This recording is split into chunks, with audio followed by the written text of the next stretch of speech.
Hi, this is Mitzi Maria McKenzie, aka the Seraphim Princess. And all I have to say about E3 this year is it was purely awesome. I just was so excited with all the stuff that they mind-blown us with. All the stuff they presented at this year's E3, and I am ready to show y'all my favorite E3 highlights. This was my favorite part of E3 because once I saw this imagery, I knew for sure that it was going to be Seiken Densetsu collection, otherwise known as Collection of Mana. But then I got a little disappointed to see these 3D images shown here, as I was thinking all we're gonna get is a 3D remake of Seiken Densetsu 3. No Collection of Mana with the original, but this 3D remake. But I was okay, I guess, with it.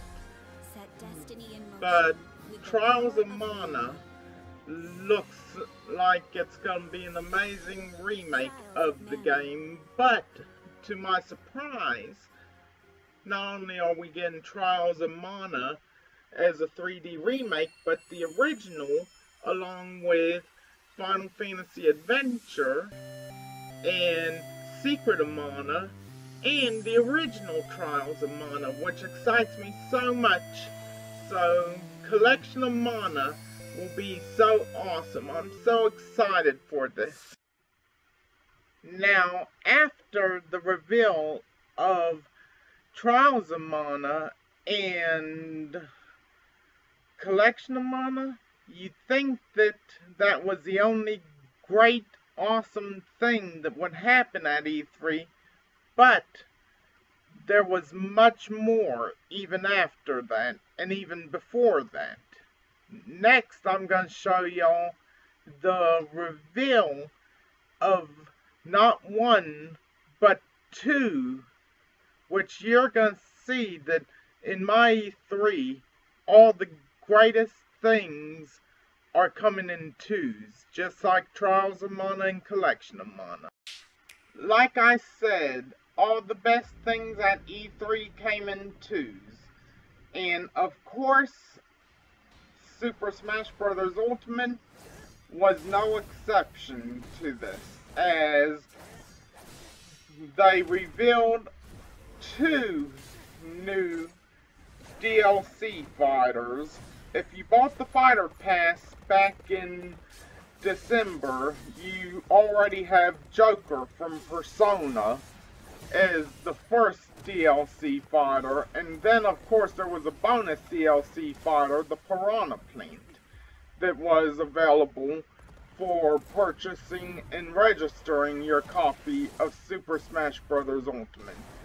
But at E3, there was a reveal of the hero from Dragon Quest. And of course, this was an amazing reveal to me. Probably my favorite of the two, being that I've played a lot of the Dragon Quest series and enjoyed it. But this was just a spectacular reveal. And not only is there just one hero, but you get multiple heroes, as they're about to show. You get heroes spanning from all across the Dragon Quest series, which I have not played all the Dragon Quest games, but I am excited to see heroes from the older Dragon Quest games all the way up to the newest Dragon Quest game.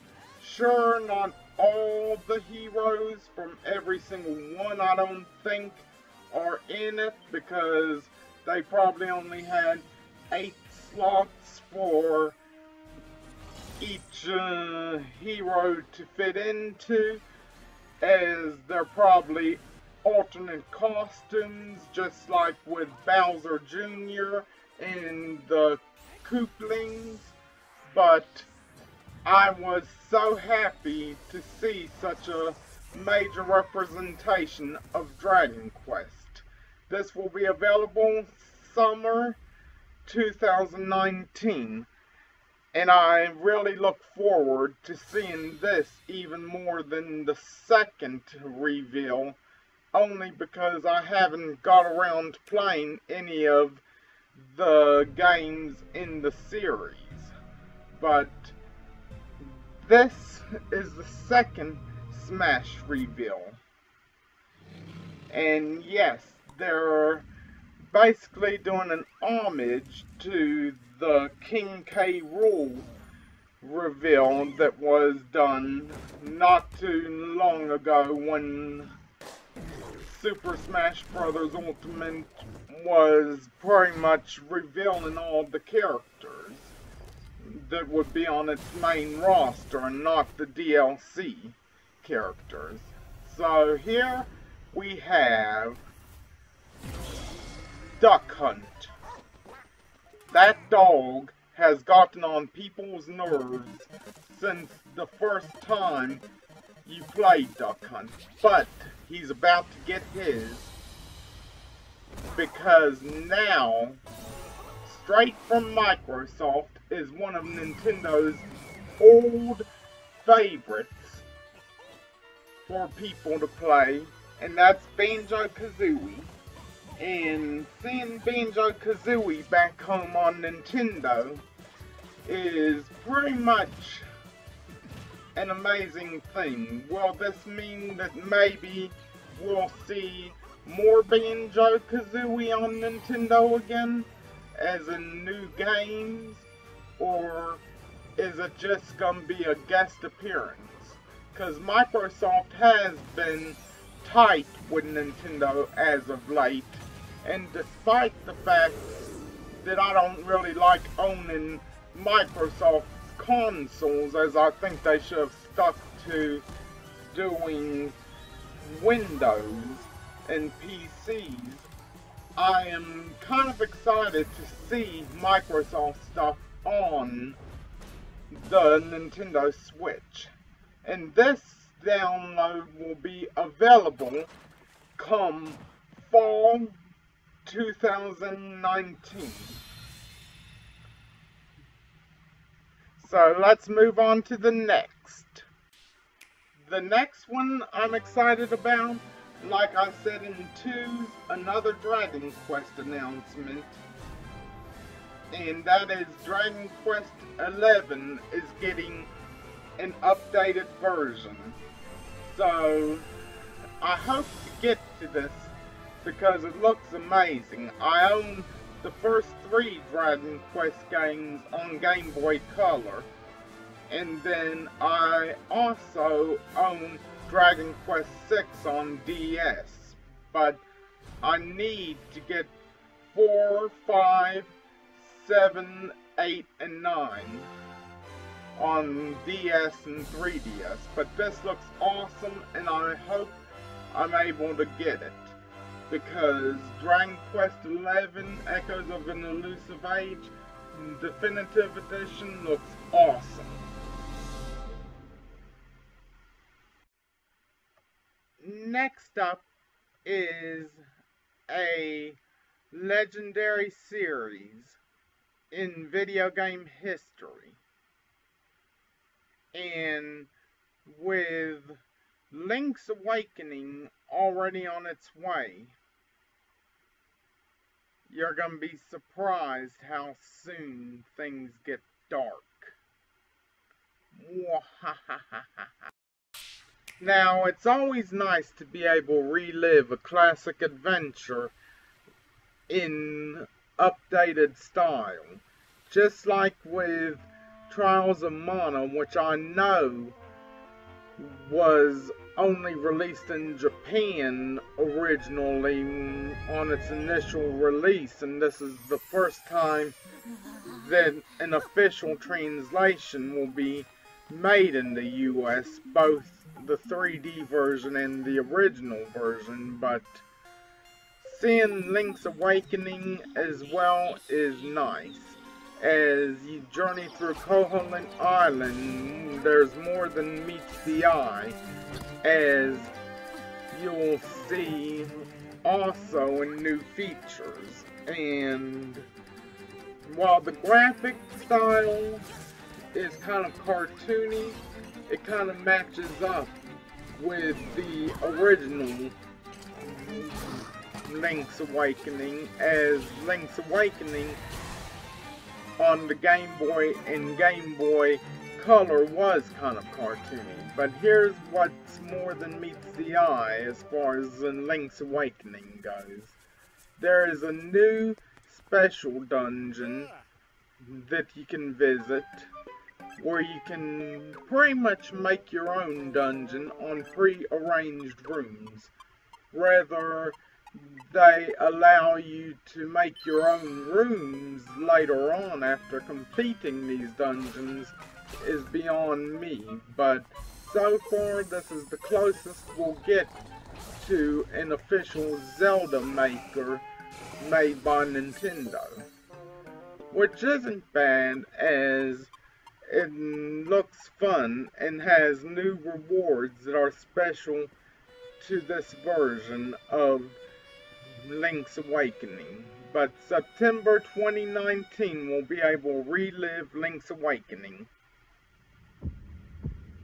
But then a darker Zelda is on the horizon, as you can see that this takes place possibly in the same timeline as Breath of the Wild, and is a sequel to Breath of the Wild, whether it's a direct sequel or a whole new era in the timeline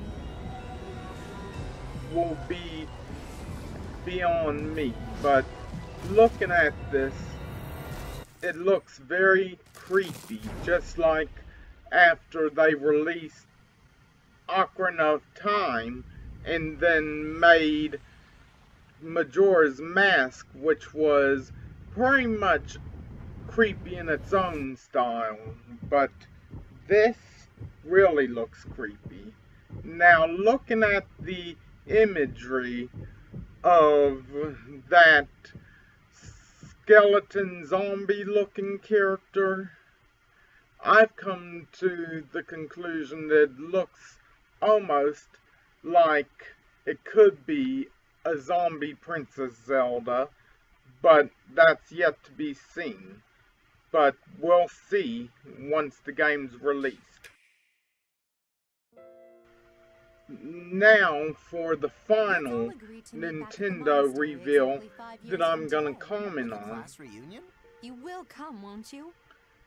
We are looking at the new Fire Emblem game, Fire Emblem Three Houses, which I hope to get, as I missed out on most of the Fire Emblem series.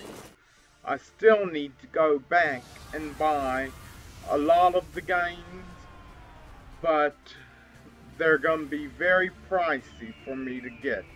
But these games look absolutely amazing, and I would love to add Fire Emblem Three Houses to my collection, as it just looks very beautiful and amazing in the art style. So I can't wait to be able to own this and play it, as well as most of the Fire Emblem series that I've missed out on, being that the only one I have is, of course, Radiant Dawn. But I really do love the design of the Fire Emblem games and hope to be able to play this one when it comes out July 26, 2019. Now, I know that Fire Emblem Three Houses kind of left the subject of good things coming in twos, but as far as PlayStation goes, they had two reveals that really caught my eyes, and that's what's coming up next, as I'm about to reveal the two PlayStation games that I'm really excited to see on PlayStation 4.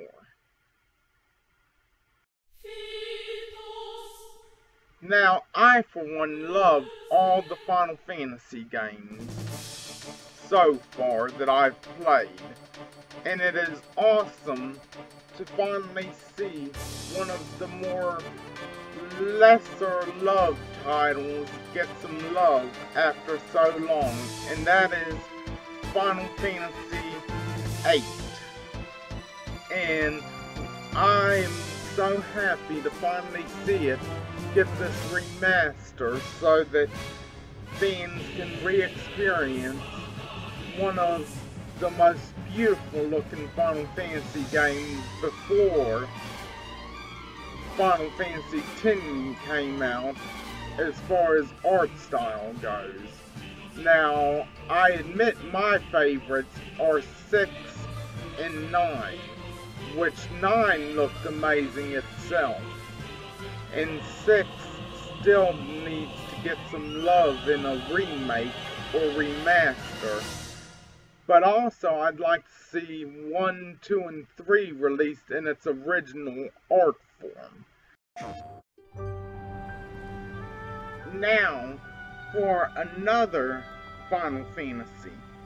Final Fantasy VII, the original, was probably one of the most defining games in the series, despite the fact that I have at times seen it as kind of a bit overrated, but still it's an important defining area in the whole Final Fantasy series, as it was its first jump into the 3D era of games. And so, due to that, even though the story wasn't entirely the greatest of the Final Fantasies, in my opinion, I have to say that Final Fantasy VII has earned its respect among fans, and has a very large mythos to it. As you've got Crisis Core, Final Fantasy VII, Advent Children, and Dirge of Cerberus, which not all the games were entirely great. Have you been a good girl? But it's been an ambitious ride seeing all the games in Final Fantasy VII. I know we have to both think the big if we're going to make a prequel difference. and the sequels. But not like this. And it's I just awesome being able to relive the trapped. original Final Fantasy VII in a new light with better graphics. Though my main complaint is that they did not stick to the original battle system, which may make it where this game could differentiate in many ways. Plus, instead of being released in a large 3-disc set, I'm worried about the fact that